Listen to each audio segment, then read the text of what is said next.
Siyam na senador ang nakipagpulong kay Pangulong Marcos kahapon.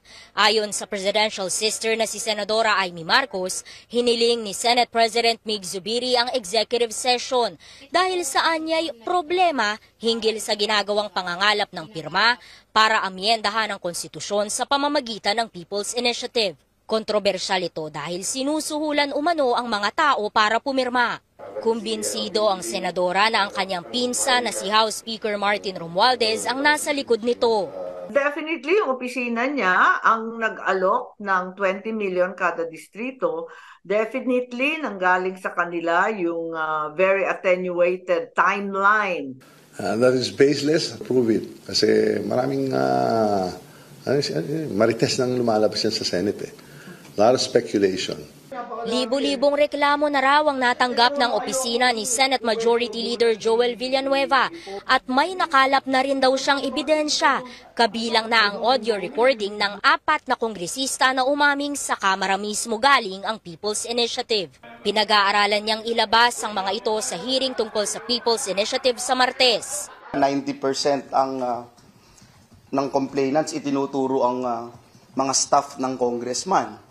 Si Mayor mismo nagsalita na ito yung pakiusap ni congressman, even a congressman, is pointing his leader. Kung gusto niyong maglabasan tayo at ayaw niyo talagang aminin.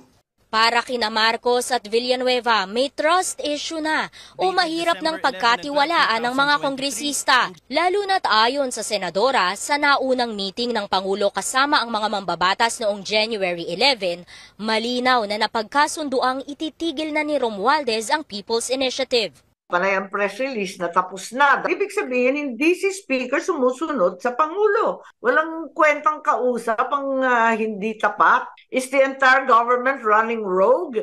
The Congress is defying the agreement with the Senate that was forged in the presence of the President. Kanina, nakatanggap si Zubiri ng sulat mula kay Romualdez na nagsasabing suportado ng Kamara ang kanyang panukalang Resolution of Both Houses No. 6 na aamyenda sa economic provisions at susuporta rin daw ito kung magsasagawa ng sariling People's Initiative ang Senado. Nainsulto raw si Villanueva rito dahil para sa kanya, nilinlang ng Kamara ang Senado sa pagpuslit ng People's Initiative. Nakakadiri at nakakasalukasok at nakakainsulto ba? Nakaliwain ka ng asawa mo? And then sasabihin sa iyo ulit, o para we make amends, mga liwa ka na din. Giit naman ni Romualdez, nais lang ipaabot ng Kamara ang pakikiisa nito sa Senado, pero may patutsyada rin siya. If they want to pursue or if they want to inspire another People's Initiative, we shall support the same. Imbis na kung anong pinag-uusapan, keso PI, keso RBC, tapusin na lang yung trabaho nila.